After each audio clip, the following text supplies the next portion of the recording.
It's a pleasure to welcome in Arpon Basu, senior columnist with The Athletic. He covers the Montreal Canadiens. And let's start with just sort of an overview of this first 5 weeks of the season, Arpon. It's not going great when you look at the standings. They're dead last in the Atlantic. But I want to know kind of, is there frustration from the fan base and I guess even the front office, or do they still kind of recognize where they are in the process here? Yeah, I think there's a fair amount of frustration from the fan base. I mean, the problem is that, the Canadiens came out telling their fans that they expected a progression this season. Not that they were necessarily going to make the playoffs, but that they were going to move up the standings. This team is picked in the top 5 of the draft for 3 years in a row now. So it's really, that's their standard to not do that. And right now they're dead last in the NHL. So yeah, there's been frustration. And I think it's from the fan base, from the players, from management, from the coach. There's just overall frustration over the lack of a progression here. And the one thing that I find somewhat damning is, last season they didn't win a lot of games, but they were highly competitive towards the end of the year. Things like being relentless forechecking, making the neutral zone a difficult area of the ice to get through, making their blue line hard to cross with possession. Things that speak to a certain identity and a certain way of style of play have kind of gone by the wayside without any real turnover on the roster. So, when you come out and you set an expectation for your market, a market that's been pretty patient with this rebuild so far, but probably needed another year of patience, setting that expectation early on, I think, kind of triggered or at least cued the fans to expect something better than what they've seen. So yeah, I think it's fair to say there's been frustration all around, and the lack of progression, not only as a collective group, but of certain individual players, I think is the source of that. So what do you believe is the right move from here? Because it would be easy for Kent Hughes and Jeff Gorton to sit back and say, you know what, we're going to make a trade right now, and we're going to bring in a temporary piece that can support this team better for the here and now, even though it's probably a temporary fix or stopgap. Does this team need that right now, or is the right play for the long haul to just put your head down and continue to grind? Well, sure, the team needs it, but I don't think the organization, from a strategic point of view, should do that, and I don't think they will do that. I mean, it's really, to me, no matter what the Canadiens said going into the season, this is an information gathering season for Jeff Gorton and Kent Hughes. They've gathered a bunch of players, young players, widely considered among the top prospect pools in the game right now. They got to know what they have in these guys. Like Kirby Dach's like an integral part of everything they're trying to do. He's playing on a wing right now because he missed all of last season aside from 4 periods. They knew that it was going to take him some time to get up to speed, but now we're in mid-November. Thanksgiving's around the corner in the U.S., and that's obviously the benchmark for a lot of teams to know where they're at. And he's not at the level that they expect him to be or need him to be. There's a big hole at center if he doesn't work out as a center.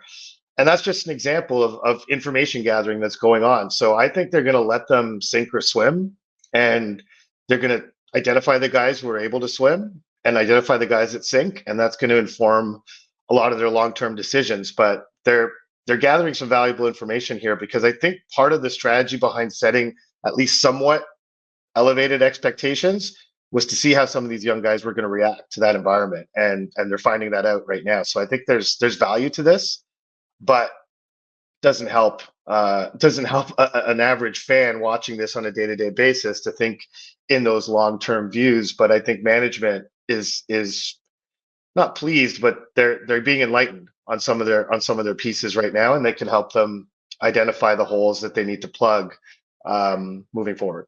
So as part of that information gathering, I know we're not quite a quarter of the way into the season yet, and if you were to look on paper, you'd see Nick Suzuki a point per game, or Cole Caulfield has been excellent with 12 goals. But when you look at the rest of the sort of, I want to call them more established pieces of this team, is it fair to say that the sort of veteran star players, if you want to call it that. I think that's it's not a properly placed term, but that group is the part that actually the Canadiens have probably learned the most about, and probably not in a favorable way.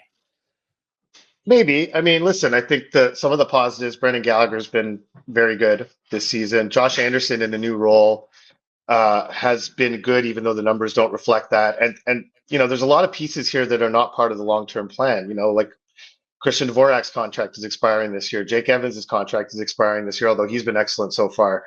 David Savard's contract is expiring. Yoel Armia. So there's a lot of money coming off the books, and there's going to be a turnover here.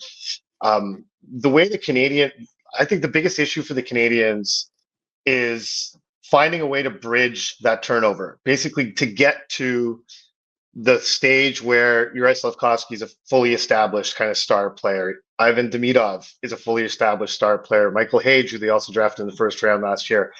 These guys are going to need some time. Their young defense is going to need some time. So they need to find a way to bridge that gap and get to a place where those are their key players. And so, some of the bad information they're collecting on some of their players right now is not the end of the world. If it were, Nick Suzuki, and frankly, despite the point totals, like Nick Suzuki is just coming out of a pretty bad stretch of hockey. Cole Caulfield, despite the goal totals, is not playing quite as well as he did last season when he wasn't scoring at quite the same rate, but his game away from the puck is not, it's taken a tiny bit of a dip so far. So those aren't that alarming. To me, what's going to be the tricky part, and you see teams going through this, namely in that division, you look at Buffalo, you look at Detroit, you look at Ottawa, trying to transition out of the asset gathering phase into a winning phase it's filled with landmines, right? And there's no clear formula on how to do it. And the Canadiens are going to need to figure that out because, you could go the Detroit route where, they signed a bunch of free agents to kind of bridge that gap and have like a veteran presence on the team. Arguable if that was the way to go. It's not really producing the desired results right now. Ottawa has been kind of mired in this in-between phase for a while. Seem to be coming out of it now, but it took an entire regime change to do it. And Buffalo, obviously, Buffalo is Buffalo, So like they're trying to get through it as best they can. But like you look at their organization and a very enviable group of talent there. But how do you get to that next phase? There's no playbook for it. So I think the Canadiens are trying to figure that out. And it's going to be fascinating to see how they approach this offseason, because I think there is going to be some desire to bring in some temporary help. It's just that the issue is that on free agency, not a lot of guys are signing 3-year deals in free agency. You get locked into term that you wind up regretting. So that's going to be the really tricky part. The one good thing they have going for them is they have a whack of draft picks in the upcoming draft. And I don't think, even though Ken Hughes says I'm not going to mortgage the future for a short-term fix, I think a lot of those draft picks are seen as currency to get them through this phase, as opposed to drafting players. They couldn't sign them all if they wanted to. No, exactly. And so, those are the prospects. And then you look at the draft picks. I think the draft picks are trade currency more than anything else. Like you can have too many prospects, and the Canadiens right now are kind of at their limit. Yeah, that's something we've talked about a lot with a team like Utah as well. Like eventually you got to start moving on from them, because you can't just have 50 guys sitting in your American League team. Absolutely. Appreciate your time, man. Thanks for doing this. All right. Thanks, guys. What's up, hockey fans? If you enjoyed that video, then you need to be hitting the subscribe button right here at Daily Faceoff. Exclusive interviews and analysis from our hockey insider Frank Saravalli, fantasy updates from Brock Sagan, and a daily live show at noon Eastern, Monday through Friday. You don't want to miss any of the fantastic content, so hit that subscribe button.